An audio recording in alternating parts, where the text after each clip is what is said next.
कि मुझे आधे पैसे एडवांस चाहिए और बाकी का काम खत्म होने के बाद। काम करो, पैसा तुम्हें मिल जाएगा। फोन रखो तो।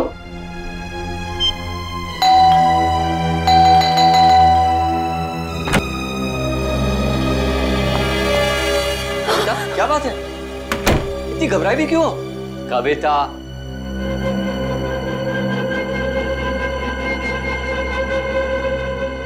कविता, मैंने उसे वहां देखा था, नीचे नीचे खड़ा था वो। नीचे? कौन? सूरज। सूरज, तुमने अपनी दवाइयां ली? अमन, मैं बीमार नहीं हूँ। मैंने उसे नीचे देखा था। उसकी आंखें उसी मासूमियत से मुझे देख रही थी जैसे पहले देखा करती।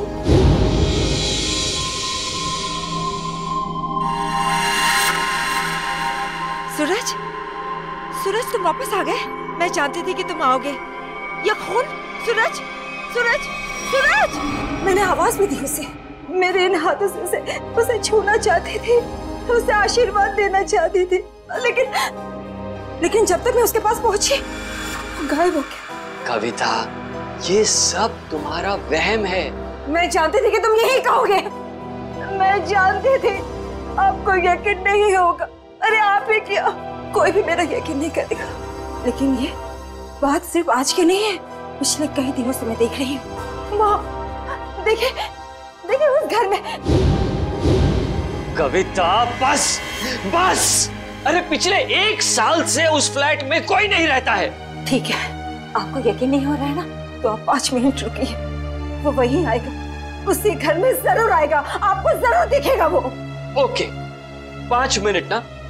ठीक है, रुकते हैं 5 मिनट। देखो सूरज, कहाँ हो तुम?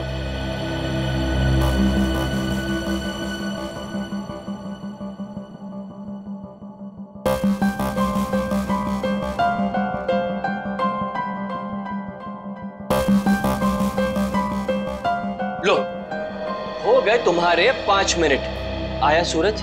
आया नहीं ना? प्लीज 5 मिनट और रुकिए, वो जरूर आएगा। बस कविता, बस। अरे अगले आधे घंटे भी यहाँ खड़ी रहोगी ना, तब भी वहां सूरज नहीं आएगा। तुम्हारे पास ये सब फजूल की बातों के लिए फुर्सत है, मेरे पास नहीं। Enough of this nonsense.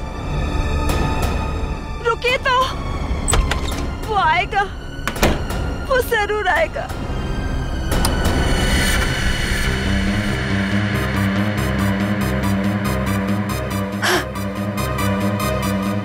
अमन, अमन जल्दी आइए। सूरज, वो देखिए सूरज।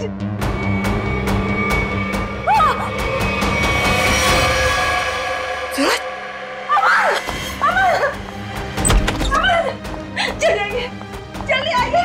अरे अमन, सूरज गिर गया। कविता, आइए जल्दी, आइए।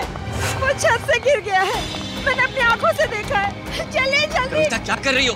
अरे सबके सामने तमाशा मत करो प्लीज। अरे हमें सूरज को बचाना है। सूरज, सूरज! क्या हुआ मेम साहब, आप इस तरह चिल्ला क्यों रही हैं? कहाँ है सूरज? सूरज कहाँ गया? कौन सूरज मेम साहब?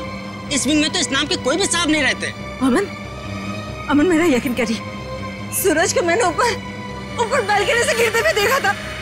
यही गिरा था वो। देखो, यहाँ तो कोई भी नहीं है कोई दिख रहा है? नहीं ना? कविता, क्या कर रही हो तुम? मेम साहब, जरूर आपने कोई बुरा सपना देखा होगा मेम साहब।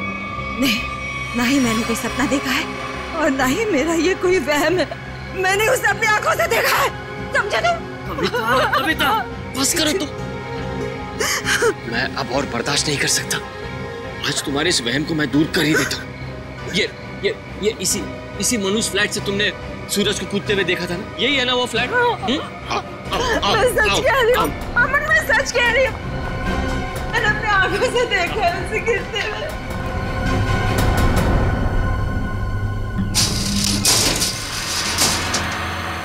ये लो, अपनी आंखों से देख लो, यहाँ ताला लगा हुआ है। कविता, मैंने तुमसे कहा ना कि ये फ्लैट 1 साल से बंद पड़ा हुआ है। मेम साहब, साहब बिल्कुल ठीक कह रहे हैं, ये घर पिछले 1 साल से बंद ही पड़ा हुआ है। नहीं, ये तुम सबकी चाल है। मेरे साथ ऐसा घिनौना मजाक करके तुम लोग मुझे गलत साबित करना चाहते हो। कविता, मैं तुम्हारा पति हूँ, इतना प्यार करता हूँ मैं तुमसे, क्या मैं तुम्हारे साथ ऐसा करूँगा? हाँ? इसका पता तो अब सीआईडी लगाएगी। तुम भी ना कविता, हद करती हो बस। हमारी किसी की बात तुम्हारे समझ में नहीं आती।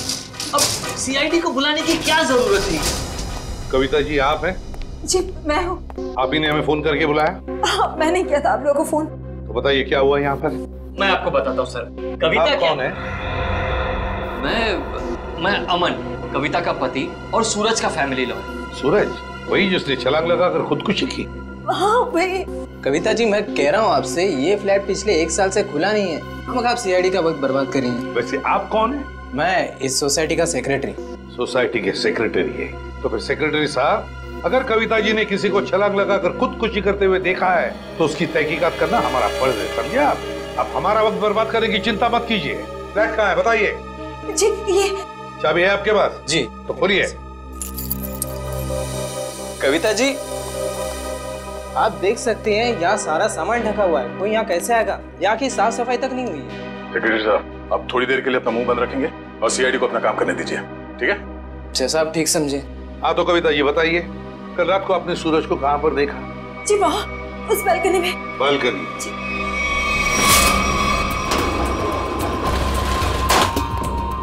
आइए बताइए, सूरज को कहाँ देखा था आपने? यहाँ खड़ा था। यहाँ पर? हाँ जी। और सर ये सब कल की बात नहीं, पिछले कई दिनों से मैं उसे यहाँ ही देख रही हूँ। पर कविता जी ये हो कैसे सकता है? ये फ्लैट को बाहर से ताला लगा हुआ था और ये फ्लैट 6ठे माले पर है। भले ये फ्लैट 6ठे माले पर हो या 7वें माले पर, लेकिन यहाँ पर कोई तो आया था जरूर। कल रात को यहाँ पर कोई था, समझे? पर ये आप इतनी यकीन के साथ कैसे कह सकते हैं? ये मैं नहीं कह रहा हूँ, इस रेलिंग पर जो धूल जमी हुई है ना, ये हमें बता रही है। पर ये हो कैसे सकता है? कोई तो आया था यहाँ पे बालकनी में। ये बालकनी की रेलिंग पे ये मिट्टी देख रहे हो? यहाँ पे मिट्टी साफ है। ऐसा लगता है कोई यहाँ पे था जिसने इस रेलिंग के साथ छेड़छाड़ की। अब आप लोगों को मेरी बात पर यकीन हुआ ना सर? देखा अमन, मैं सच कह रही थी। एक मिनट। अगर किसी ने यहाँ से खुदकुशी की होती तो उसकी लाश कहाँ है? और इतने ऊपर से कूदने के बाद जमीन पर गिरते ही उसका सर फटा होगा, खून निकला होगा। जमीन पर ना उसकी लाश मिली, ना जमीन से खून के निशान। और तो और वॉचमैन तो कुछ देखता। अब हम देख लेंगे और पता भी लगा लेंगे। देख नीचे चलते हैं।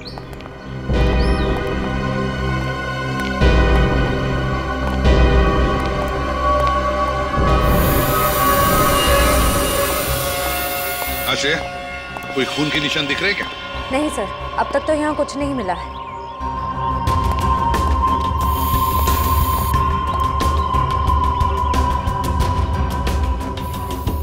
वॉचमैन, कल रात ड्यूटी पर थे ना तुम? साहब नहीं था। तो फिर तुमने देखा कैसे नहीं किसी को ऊपर से गिरते हुए? साहब रात में मैं ही यहाँ पे बैठा हुआ था। ये मेम साहब अचानक यहाँ आई और बोलने लगी कि सूरज ऊपर से कूद गया। अच्छा एक बात बताओ, कल कोई अनजान आदमी आया था कल रात को यहाँ इस विंग में? नहीं साहब, इस विंग में जो लोग रहते हैं वही लोग आए थे साहब। आप चाहें तो मैं आपको रजिस्टर भी दिखा सकता हूँ साहब। सर हाँ? सर खून के कोई ट्रेसेस नहीं मिले वहाँ पे। ऐसे कैसे हो सकता है? आप लोगों को कुछ सबूत मिला है ना बालकनी में किसी की मौजूदगी का? मैं सच कह रही हूँ सर, मेरा यकीन कीजिए। कविता जी हम आपका पूरा विश्वास कर रहे हैं, आप सच बोल रही हैं। मैं तो सच बोल रही हूँ, लेकिन मुझे लगता है कि ये लोग झूठ बोल रहे हैं। क्या मतलब? शायद ये लोग मुझे झूठा साबित करना चाहते हैं। लेकिन क्यों गलत साबित करना चाहते हैं ये लोग? ऐसा ही है सर, मेरे आने से पहले इन लोगों ने लाश को ठिकाने लगा दिया होगा, खून भी साफ कर दिया होगा। मेरा यकीन कीजिए, मैं सच बोल रही हूँ। कविता, तुम सबके सामने पतंग खड़ा कर रही हो। एक मिनट सर, आप नहीं सर, मैं सच बोल रही हूँ। सर आप मेरी पत्नी की बातों को ज्यादा गंभीरता से मत लीजिए। दरअसल उसका दिमागी इलाज चल रहा है। दिमागी इलाज चल रहा है? क्यों, किस लिए? उसे हेलुसिनेशंस होते हैं सर। उसे ऐसे लगता है जैसे सब लोग उसके खिलाफ हैं। और जिस सूरज की वो बात कर रही है ना, उसकी तो 1 साल पहले मौत हो चुकी है। सूरज की मौत 1 साल पहले हुई थी? जी। अच्छा, और फिर भी इस बात का तो नजरअंदाज नहीं कर सकते ना कि आपकी पत्नी कविता ने किसी को ऊपर से छलांग लगाकर खुदकुशी करते हुए देखा है। एक बात बताइए, सूरज की मौत हुई कैसे थी? सर सूरज ने फ्लैट से कूदकर आत्महत्या कर ली थी। वैसे आप कौन है? मैं सूरज का चचेरा भाई प्रतीक और ये मेरी पत्नी नताशा। एक बात बताइए, सूरज ने आत्महत्या क्यों की? सर सूरज को अपने पिता से बहुत लगाव था और उनकी मौत के बाद उसके पास जिंदा रहने का कोई मकसद ही नहीं बचा था। कविता जी, एक बात बताइए, क्या आपने 1 साल पहले सूरज को कूदते हुए देखा था अपने घर से? तभी मैं इस शहर में नहीं थी सर। मेरे वापस आने के बाद मुझे बताया गया था, लेकिन मुझे यकीन ही नहीं हुआ। माँ बाप की मौत हर बच्चों के लिए बहुत बड़ा सदमा होती है, लेकिन इसका मतलब ये नहीं है कि आप अपनी जिंदगी का अंत ही कर दो। सर, मैं पूरे यकीन के साथ कह सकती हूँ कि सूरज जिंदा था। पिछले कई दिनों से मैं उसे देख रही थी। कविता, सर आप यकीन कीजिए सर। बस करो, तुम्हारी तबीयत ठीक नहीं है। हाँ? चलो घर चलो, तुम्हारे आराम का वक्त हो गया। अमन, मैं सच क्या है? Excuse me sir. चलो चलो चलो मेरे साथ चलो। अमन, मैं सच बोल रही। सर, कविता आंटी को सूरज की मौत का बहुत गहरा सदमा लगा है, इसलिए उसके कूदने का दृश्य उनकी आंखों के सामने बार बार आता रहता है। सर, कविता आंटी की अपनी कोई संतान थी नहीं और वो सूरज को अपने बेटे समान मानती थी। सूरज को हॉस्पिटल कौन ले गया था? मैं, नताशा और अमन अंकल, हम तीनों मिलकर लेकर गए। सर मैं भी था। आप? शेखर, सूरज के पिता का बचपन का दोस्त। कौन से हॉस्पिटल ले गए थे सूरज को? Sir, city hospital. City hospital. Suraj की मौत 1 साल पहले हुई है, तो पता लगाना पड़ेगा कि लोकल पुलिस स्टेशन का कौन सा ऑफिसर उस केस को देखता था और फिर उसे लेकर सिटी हॉस्पिटल जाना पड़ेगा। 16 दिसंबर 2012 की रात थी जब सूरज को इस हॉस्पिटल में लाया गया था। काफी नाजुक हालत थी उसकी, कंधा टूट गया था उसका, सर पे भी गहरी चोट आई थी। लग नहीं रहा था कि वो बचेगा। लग नहीं रहा था? बिल्डिंग से कूद के उसकी मौत हो गई थी ना? मौत? नहीं सर, इस हॉस्पिटल के डॉक्टर इतने काबिल थे, उन्होंने उसको बचा लिया था। क्या सूरज जिंदा है? नहीं सर, वो मर चुका है। अरे अभी तो तुम कह रहे थे कि डॉक्टरों ने उसे बचा लिया था। सर वो बच गया था और उसके जीने की पूरी तमन्ना खत्म हो चुकी थी। हॉस्पिटल से ऑपरेशन के 3 दिन बाद ही वो हॉस्पिटल से भाग गया और फिर ओडाला के ब्रिज से जाकर उसने आत्महत्या कर ली। ओडाला ब्रिज? मतलब सूरज की मौत बिल्डिंग से कूदने से नहीं, ओडाला ब्रिज से कूदने से हुई है। मगर सर, सूरज के घर वालों ने हमसे झूठ क्यों कहा? खैर, उसका तो पता हम लोग लगा ही लेंगे। पहले जरा उस डॉक्टर से मिलते हैं जिसने सूरज की जान बचाई थी। सूरज का ऑपरेशन डॉक्टर रेणुका ने ही किया था। डॉक्टर रेणुका? जरा बुलाइए उन्हें। पर अब डॉक्टर रेणुका इस हॉस्पिटल में काम नहीं करती हैं। काम नहीं करती? क्या मतलब? सर, जिस दिन सूरज हॉस्पिटल से भाग गया था उस दिन डॉक्टर रेणुका भी हॉस्पिटल में आखिरी बार ही दिखी थी। सर, हो सकता है डॉक्टर रेणुका ने ही मदद की हो सूरज की हॉस्पिटल से भागने में, क्योंकि इतनी गहरी चोट लगने के बाद कोई आदमी अकेले तो भाग नहीं सकता। ठीक है। जब सूरज का ऑपरेशन हो रहा था तो आप भी थी ना ऑपरेशन थिएटर में?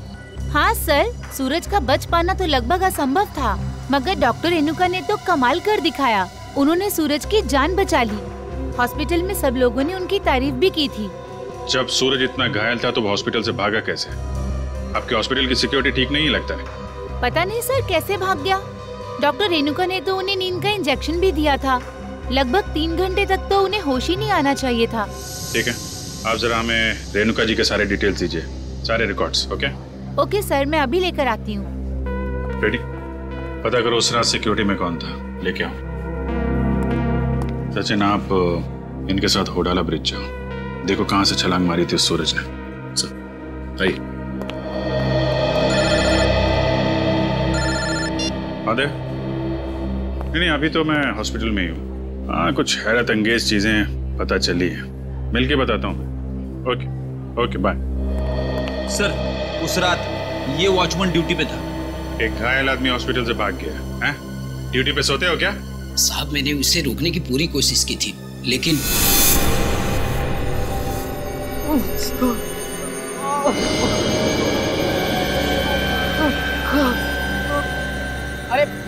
अरे साहब, आप कहाँ जा रहे हैं? अपने काम से काम रख। ऐसे मैं आपको नहीं जाने दे सकता साहब। मेरे बीच में वरना फिर जान ले लूंगा। और साहब ये कहाँ से उठाया आपने? नहीं, मैं आपको नहीं जाने दे सकता। ये देखिए साहब, उस चोट का निशान आज तक है। सूरज ने होडाला ब्रिज से कूद के आत्महत्या की और ये बात उसके घर वालों ने हमसे छुपाई है। कोई तो ऐसा राज है जिस पर वो लोग पर्दा डालने की कोशिश कर रहे हैं। क्या? सूरज की मौत बिल्डिंग से कूदने से नहीं बल्कि होराला ब्रिज से छलांग लगाने से हुई थी। और इतनी बड़ी बात तुम लोगों ने मुझसे क्यों छुपाई? सिर्फ आप ही से नहीं कविता जी, इतनी बड़ी बात सीआईडी से भी छुपाई गई है। कानून से कोई बात तब छुपाई जाती है जब जुर्म के ऊपर पर्दा डालने की कोशिश की जा रही हो। वो ये बात हमने कविता से इसलिए छुपाई थी, हम नहीं चाहते थे कि कविता सूरज के वापस लौटने की झूठी उम्मीद में जिए।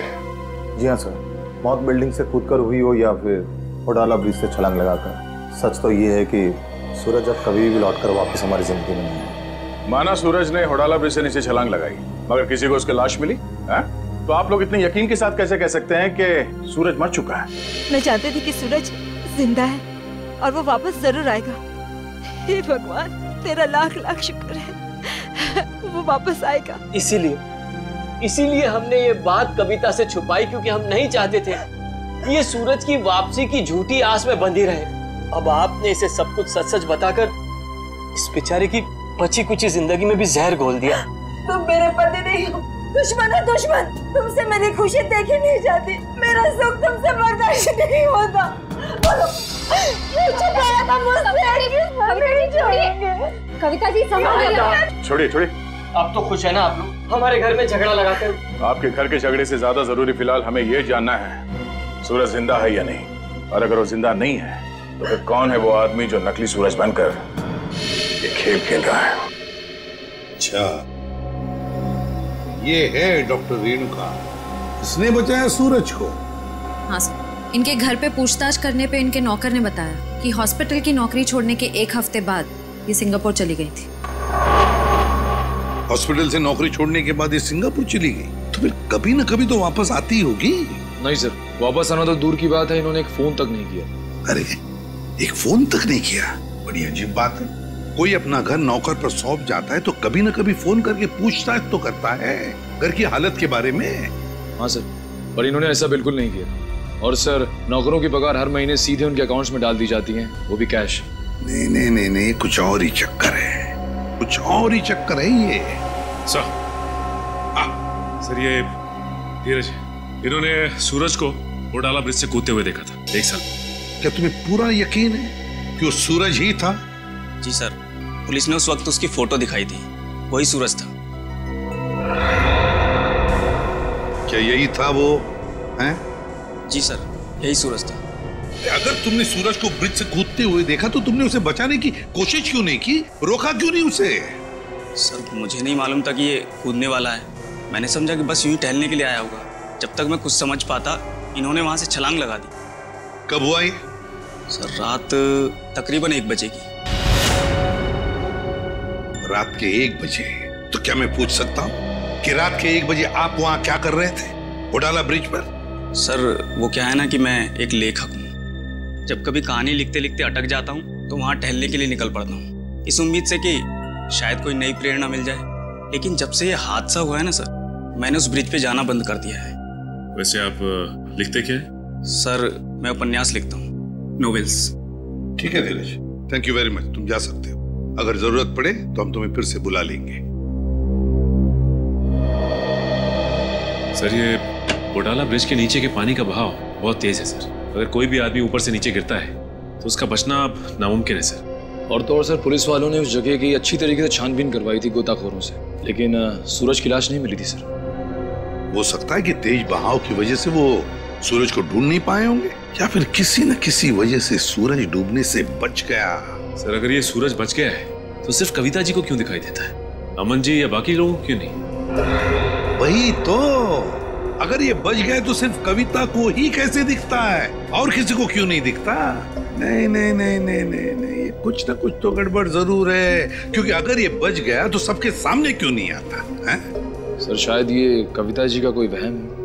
नहीं नहीं नहीं निखिल, ये कोई वहम नहीं है, कोई वहम नहीं है। अगर ये कविता जी का वहम होता तो सूरज की घर की बालकनी के रेलिंग पर जो धूल जमा हुई थी उसमें से इतना सा हिस्सा ही साफ कैसे मिला हमको? इतना सा हिस्सा साफ कैसे मिला? उसका एक ही मतलब है कि कोई ना कोई तो था सूरज के घर में, कोई ना कोई तो गया था सूरज के घर में जिसे कविता ने देख लिया। मगर कौन गया था सूरज के घर में? है कौन इसका पता तो लगाना ही पड़ेगा।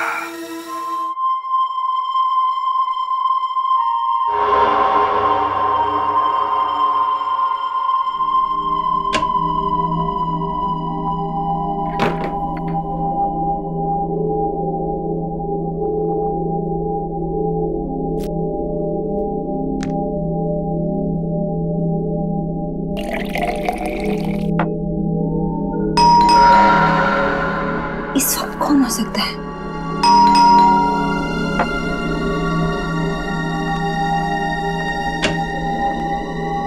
कौन है?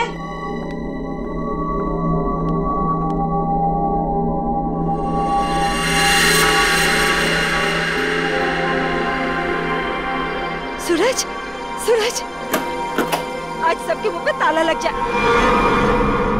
हाँ, सूरज, अब कहाँ चले गए? सूरज कहाँ? सूरज बंद करो ये मजाक, कहाँ हो तुम? सूरज आ जाओ अभी। सूरज, मेरी आंखें तरस गई है तुम्हें देखने के लिए। सूरज, सूरज कहाँ हो सूरज तुम? सूरज, सूरज। कविता आंटी, सूरज तुम ऊपर जा रहे हो ना? आप ठीक हो ना? मुझे तुम्हारे कदमों की आवाज आ रही है। सूरज रुक जाओ। आप ऊपर क्यों जा रही हो? सूरज रुक जाओ, रुक जाओ सूरज। कविता आंटी, इस वक्त आप छत पर क्यों जा रही है? सूरज, सुना ही नहीं होगा। सूरज, सूरज, मैं जानती हूँ कि तुम छत पर आके छिपे हो। देखो, अब अच्छे बच्चे की तरह वापस आ जाओ। अब मेरे सब्र का और इम्तिहान मत लो सूरज। कहाँ हो तुम? अब अगर तुम 5 गिनने तक बाहर नहीं आए ना, मैं तुमसे कभी बात नहीं करूंगी। 1, 2, 3, 4।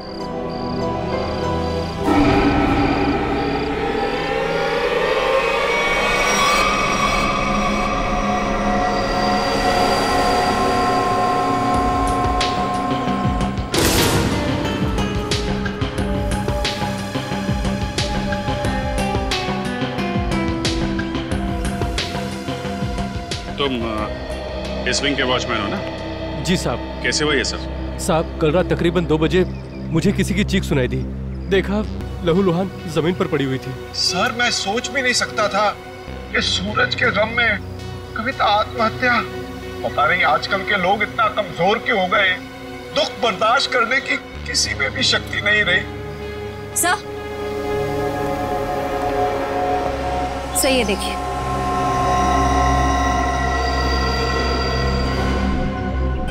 ये बात है। शेखर जी, कविता ने आत्महत्या नहीं की है। क्या बोल रहे हैं आप? इनके हाथों में बहुत सारी खरोंचे हैं, चूड़ियां टूटी हुई हैं। ऐसा लगता है कि उसकी किसी से हाथापाई हुई है। शायद खूनी ने छत पे से धक्का दिया इनको। वैसे ये बताइए कि आप में से किसी ने भी कविता जी को छत पे जाते देखा क्या? हाँ सर, मैंने देखा था। वो ऊपर जा रही थी सीढ़ियों से। मैंने उन्हें आवाज भी दी थी, पर उन्होंने सुना नहीं।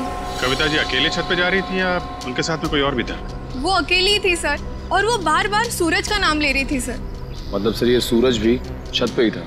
हो सकता है, या फिर वो आदमी जो सूरज बनने का नाटक कर रहा है। ये अमन जी नहीं दिखाई दे रहे? कहाँ है वो? पता नहीं जी, सुबह से उसका नंबर ट्राई कर रहा हूँ लेकिन फोन ऑफ है। सर, वो घर पे भी नहीं है। शायद ऑफिस में हो। ऑफिस के नंबर पे डायल करके देख, कहाँ है वो? कल रात कोई अनजान आदमी आया था यहाँ पे? नहीं साहब, मैंने किसी को नहीं देखा। सो रहे थे क्या? नहीं साहब, मैं सच कह रहा हूँ। मैं कल रात जाग रहा था और मैंने किसी को नहीं देखा इस विंग में जाते हुए। अगर जाग रहे थे तो किसी और को कविता के साथ छत पे जाते हुए क्यों नहीं देखा तुमने? मुझे तो ये भी नहीं पता साहब कि कविता मैम छत पे कैसे चली गई। छत का दरवाजा हमेशा बंद रहता है। चाबी किसके पास रहती है? चाबी मेरे पास रहती है साहब। लाओ चाबी लो। सर, ये देखिए, चाबी में चिकनाहट है। चिकना तो है। साबुन। लगता है किसी ने साबुन पे चाबी का निशान लिया है और डुप्लीकेट चाबी बनाई है। नहीं साहब, मैंने किसी को चाबी नहीं दी थी साहब। तुमने कुछ नहीं किया, लेकिन लापरवाही तो की है ना तुमने। केबिन में तुमने चाबी लावारिस छोड़ दी होगी और इस बात का फायदा उठाकर किसी ने डुप्लीकेट चाबी बनवा ली। खूनी जो कोई भी है, छत पे जरूर कोई निशान छोड़ा होगा उसने। बॉडी को पोस्टमार्टम के लिए भिजवा दो।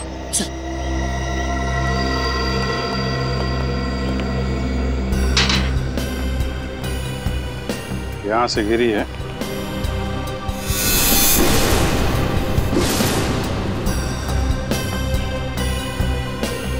चूड़ी, इसका मतलब यहीं से खूनी ने कविता जी को नीचे फेंका है। यहीं पे हाथापाई हुई होगी और खूनी ने कविता को यहां से फेंक दिया है। सर, ये देखिए सर, जूते के निशान। जरा नाप के देखो। इसका मतलब खूनी 10 या 11 नंबर के जूते पहनता होगा। लेकिन सर, ये भी तो हो सकता है कि ये जूता खूनी का ना हो और किसी ऐसे आदमी का हो जो इस बिल्डिंग में रह रहा हो। सचिन वॉचमैन बता रहा था ना, दरवाजे पे ताला लगा रहता है और उस चाबी पे भी साबुन लगा हुआ है। इसका मतलब खूनी ने डुप्लीकेट चाबी बनाई है। ये निशान खूनी का ही होगा।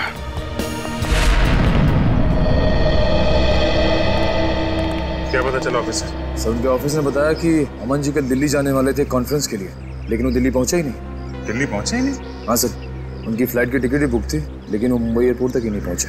सर, कहीं ऐसा तो नहीं कि अमन जी ने ही कविता जी को? कैसी बात कर रही हैं आप? अमन कविता से बहुत प्यार करता था और वो कविता के लिए अपनी जान तक दे सकता था। ऐसी बात है तो फिर अमन गायब क्यों हो गया? बीवी की मौत हो गई और पति लापता? सर, मुझे शुरू से ही अमन के हाव-भाव कुछ ठीक नहीं लग रहे थे। क्या मतलब?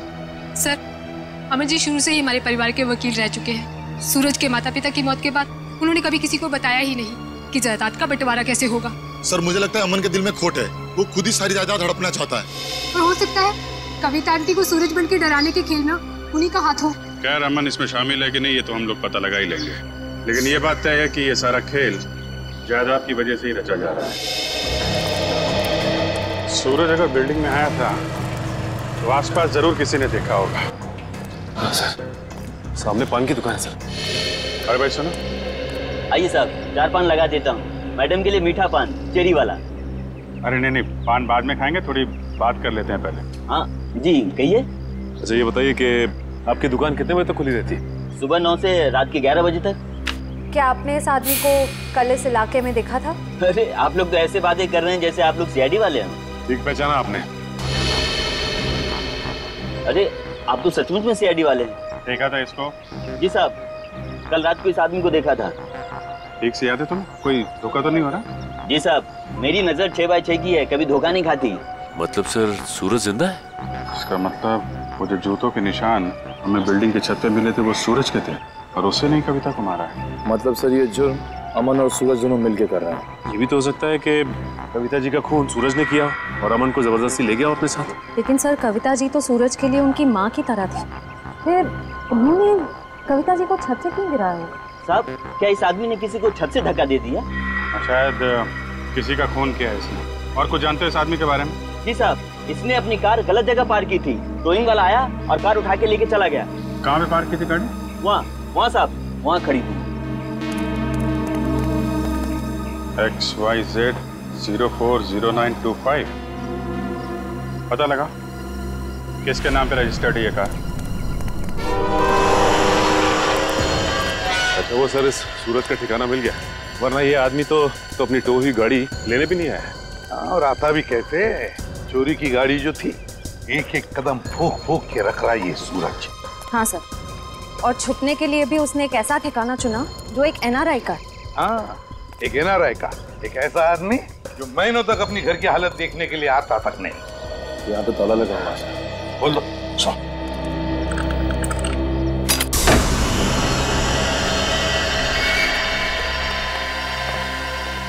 इस कमरे में से तो बहुत बुरी तरह से बदबू आ रही है। ऐसा लगता है जैसे कोई लाश है। कोई लाश ही सड़ी है इस घर में। ढूंढो, देखो कहां पर है वो लाश।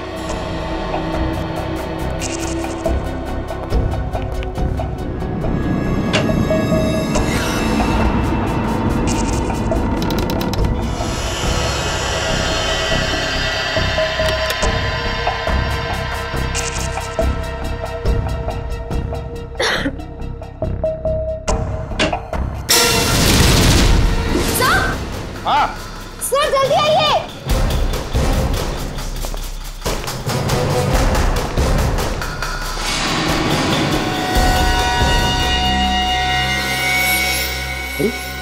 तो रेणुका है, यही है ना वो डॉक्टर जिसने सूरज पर इलाज किया था? हाँ सर, ये रेणुका ही है। लेकिन सर इसके नौकर ने तो बताया था कि रेणुका सिंगापुर गई। जरूर रेणुका ने झूठ कहा था अपने नौकर को कि वो सिंगापुर जा रही है। सर ये देखिए, गले पे निशान।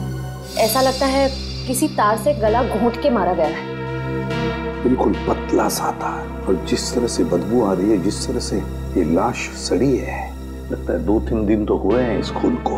सर ये देखिए, उसके हाथ पे भी निशान है।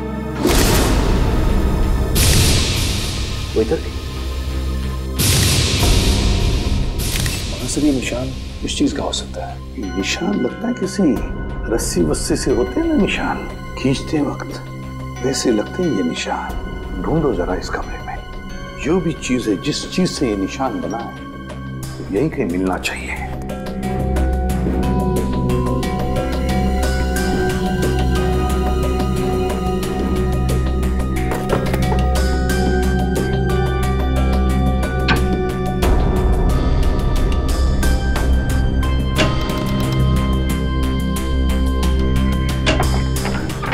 माय गॉड सचिन, ये देखो क्या है यहाँ पर कबर्ड में।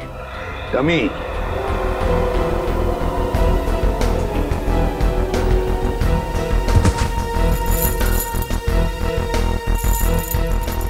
कैरबिनेर और रस्सी भी। सचिन, लगता है रेणुका के हाथ पर जो निशान है ना, शायद इस रस्सी की वजह से ही है, खींचते हुए। ये देखो ऐसे। हाँ सर, लेकिन सर ये सारी की सारी चीजें इस घर में क्या कर रही हैं? क्योंकि ये सब चीजें तो शूटिंग में इस्तेमाल की जाती हैं, हार्नेस बांधने के लिए। याद है सचिन, सूरज के घर के बालकनी के रेलिंग पर बहुत सारी धूल जमी हुई थी, लेकिन एक जगह पर इतना सा हिस्सा साफ था। जरूर इस रस्सी की वजह से ही होगी वो जगह साफ। मतलब सर ये सूरज का बालकनी से कूदना कविता जी का वहम नहीं था, बल्कि रेणुका और सूरज दोनों की मिलीजुली साजिश थी। बिल्कुल सचिन, ऐसा ही होगा। हुआ ये कि सूरज जब अपने घर में आया तो कविता ने उसे सामने से देख लिया। फिर सूरज और रेणुका ने मिलकर इस डमी को अपने बालकनी से नीचे फेंक दिया। तब कविता को शायद ऐसे लगा कि सूरज अपनी बालकनी से कूद पड़ा, तो वो अपने पति के साथ नीचे दौड़ कर आई और यहाँ सूरज और रेणुका इस डमी को ऊपर खींचने लगी इस रस्सी से, और इसीलिए खींचने की कोशिश में रस्सी के जख्म के निशान रेणुका के दोनों हाथों पर आ गए। मगर सर ये सारा का सारा प्लान रेणुका और सूरज का था। एक बात समझ में नहीं आई, ऐसी क्या मजबूरी आई सूरज के सामने कि उसे रेणुका को मारना पड़ा? शायद रेणुका सूरज को ब्लैकमेल कर रही थी। Double game. काम करो, इस रेणुका के सारे फोन रिकॉर्ड्स चेक करो, सारे फोन रिकॉर्ड्स, और साथ में ये भी पता लगाओ कि ये डमी, ये कैरबिनेर और ये रस्सी कहां से खरीदे गए थे। पता चलेगा इस पूरे प्लान के पीछे किसका हाथ है, किसका दिमाग है। सर, हाँ सर, आपने ठीक कहा था सर। वाकई में रेणुका के कॉल रिकॉर्ड से दूध का दूध और पानी का पानी हो गया सर। क्या पता चला फोन रिकॉर्ड से? ये देखिए सर, पिछले 1 साल में रेणुका को सबसे ज्यादा कॉल इस नंबर से आया सर, और ये नंबर अमन जी का है। हाँ, सबसे ज्यादा फोन अमन से आए हैं। तो क्या अमन हमसे झूठ बोल रहा है? कहीं अमन भी तो मिला नहीं इसमें? हो सकता है सर, हो सकता है कि अपनी बीवी की मानसिक स्थिति का फायदा उठाया उसने और ये सारा ड्रामा रचा सूरज का, ताकि वो अकेले उसकी प्रॉपर्टी का हकदार बन जाए। सर एक बात मेरी समझ में नहीं आ रही है, वो सूरज जिसे उस पान वाले ने देखा था, वो असली सूरज था या नकली? वो असली भी हो सकता है श्रेया। भले ही सूरज ने होडाला ब्रिज से छलांग लगाई, मगर उसकी लाश कहाँ मिली है किसी को? अब तक किसी को भी उसकी लाश नहीं मिली है। लेकिन सर सूरज को तो काफी लगाव था कविता जी से, तो वो ऐसी हरकत क्यों करेगा? कहीं ऐसा तो नहीं कि ये सूरज नकली है? आद्या, क्या ग्रेट वर्क सचिन। पता चल गया उस दुकान का जहां से वो डमी खरीदा गया था। अब पता चलेगा कि असली सूरज कौन था और नकली सूरज कौन। सर हीरोइन की वीक्स तो मैं आपको 20 तरह की भिजवा सकता हूँ सर। आप सुनिए तो सर, पर आपकी एक्ट्रेस इतनी सनकी है, उसे एक भी वीक पसंद नहीं आता सर। हाँ ठीक है, भिजवा तो दूंगा, पर हाँ हर वीक का 1500 रुपया लगेगा डिपॉजिट के तौर पर। मंजूर है? Okay sir. क्या भाई साहब, मेरे लायक भी कोई विग है क्या? क्यों नहीं सर, एक मिनट। हाँ सर, आपकी पर्सनैलिटी को देख के ये विग जचेगा सर। नहीं, मेरे हिसाब से इनके ऊपर ये विग सूट करेगी, और मेरे ऊपर ये वाली, और फ्रेडी तुम्हारे ऊपर ये थोड़े लंबे बाल चाहिए ना, इनके ऊपर ये वाला जचेगा। सर ये कैसा मजाक है? मजाक नहीं, हम लोग सीआईडी से हैं। सीआईडी? जी हाँ। कौन आया था इनमें से आपके पास? नहीं सर, कोई नहीं आया था सर। ध्यान से देखो, हो सकता है इनमें से कोई आदमी ये डमी लेने आया हो। हाँ सर, ये डमी तो वो आदमी किराए पर लेकर गया था सर, और वापस आ ही नहीं सर। कौन था वो आदमी? सर एक मिनट, मैं देख के बताता हूँ। मिल गया, धीरज नाम था उसका सर। सर उस आदमी का नाम भी तो धीरज था ना, जिसने सूरज को ब्रिज से कूदते हुए देखा था। अच्छा भाई साहब, ये उस आदमी के चेहरे पे कोई कटा हुआ निशान था क्या? हाँ सर, ऐसा ही कटा हुआ निशान था सर। तो ये धीरज भी शामिल है इस षड्यंत्र में, अमन और रेणुका के साथ। रेडी, पता लगाओ इस धीरज का मोबाइल इस वक्त कहाँ पे है। अरे वो पिक्चर देखी है मैंने यार, बहुत घटिया है। अरे क्या बात कर रहा है यार, वो पिक्चर इतनी घटिया कैसे हो सकती है? भाई उसका डायरेक्टर जाना माना है, और गाने जबरदस्त, एकदम जबरदस्त हैं। कानून के गाने भी बहुत जबरदस्त होते हैं। कानून के गाने? आप लोग अरे अभी गाना शुरू नहीं किया, कहाँ जा रहे हो? अरे सुनो तो। अरे अब सीधे सीधे बता ना। बताता। सूरज के ब्रिज से गिरने की मैंने मनगढ़ंत कहानी सुनाई थी। क्यों बनाई थी? क्योंकि मुझे इस काम के लिए 1 लाख रुपए दिए गए थे। 1 लाख रुपए? किसने दिए थे? उसका नाम है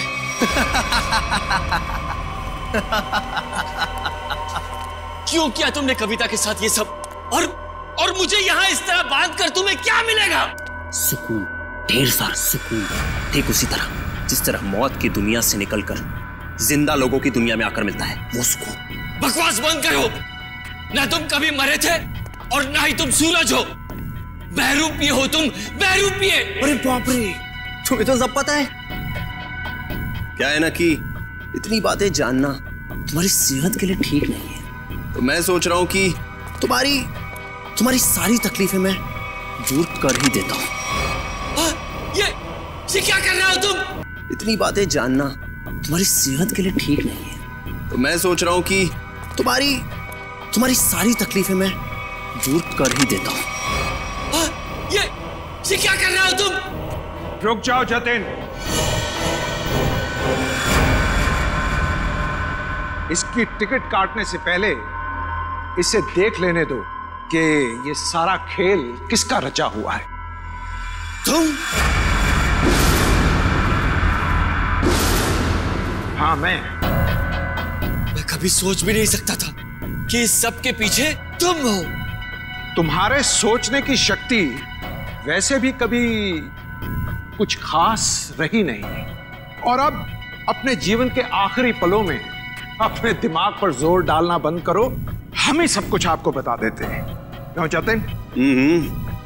क्या है ना कि तुम्हारे मरने के बाद मैं कोर्ट जाऊंगा, सूरज बनकर सरकारी कागजों पर दस्तखत करूंगा। फिर क्या है, सारी जायदाद हमारी। क्यों बॉस? अरे तुम लोगों को प्रॉपर्टी चाहिए थी तो मुझसे पहले ही कह देते।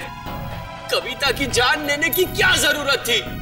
बहुत अफसोस है कविता की मौत का। जतिन चलो अब देर मत करो, इसे भी भेज दो कविता के पास, भेज दो। Yes boss.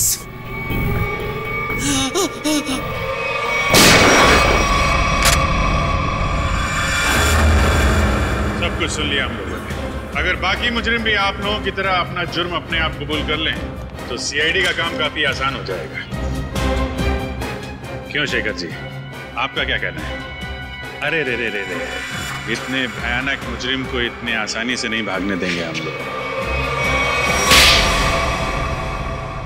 क्यों किया ये सब? सूरज को उसके पिता से बहुत लगाव था, और उसकी मौत के बाद उसके जीवन में कोई रुचि नहीं रह गई थी। उसके दिमाग में आत्महत्या करने के ख्याल पनपने लगे। इसलिए तुमने सोचा कि सूरज को तो प्रॉपर्टी में कोई इंटरेस्ट है नहीं, तो क्यों ना बहती गंगा में हाथ धुल लिया जाए, उसकी प्रॉपर्टी हथिया ली जाए। हाँ, इसलिए जब पहली बार सूरज ने बिल्डिंग से कूदकर आत्महत्या करने की कोशिश की तो तुरंत मैं उसे हॉस्पिटल लेकर गया ताकि किसी तरह से भी उसकी जान बच जाए और वो अपनी सारी दौलत मेरे नाम कर दे। और जैसे ही रेणुका को पता चला कि करोड़ों रुपए तुम्हारे हाथ लग गए तो उसने अपना हिस्सा मांगना शुरू कर दिया तुमसे। हाँ, लेकिन गड़बड़ तब हुई जब वो दोबारा हॉस्पिटल से भाग गया। मैंने और रेणुका ने बहुत ढूंढा उसे और तब हमने देखा कि सूरज, सूरज नहीं, सूरज मेरा पीछा मत करो, मेरे पीछे मत आओ, मेरा मर जाना है, ठीक है? नहीं, मुझे दोबारा बचाने की कोशिश मत करो। नहीं सूरज, ऐसा बर्ताव मत करो। किसी एक आदमी चले ऐसे जिंदगी खत्म नहीं हो जाती। वो मेरे पापा थे। पापा, तुम लोग क्या समझोगे मेरे पापा के बारे में? नहीं सूरज, नहीं नहीं नहीं, मुझे छोड़ दो। मुझे अगर तुम दोनों में से किसी ने भी कूदने से रोका तो मैं अपनी जान ले लूंगा, मैं अपनी जान ले लूंगा। मैं अपना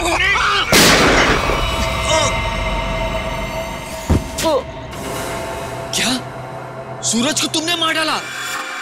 जानबूझकर नहीं मारा, गलती से गोली चल गई थी और फिर उसकी लाश को हमने नीमवाड़ी के जंगल में दफना दी। और फिर धीरज को तुमने अपना झूठा गवाह बना लिया ताकि कानून को गुमराह कर सको। हाँ, और जब हमें जतिन मिला जो सूरज का हम शक्ल था तो मुझे ऐसा लगा कि शायद कुदरत यही चाहती है कि मैं करोड़ों का मालिक बनूं, वरना ऐसा संयोग क्यों होता? कुछ संयोग इसलिए होते हैं कि ताकि अपराधियों को उनके किए हुए की सजा मिल सके। तुम दोनों फांसी की तैयारी करो, फांसी होगी तुमको, फांसी।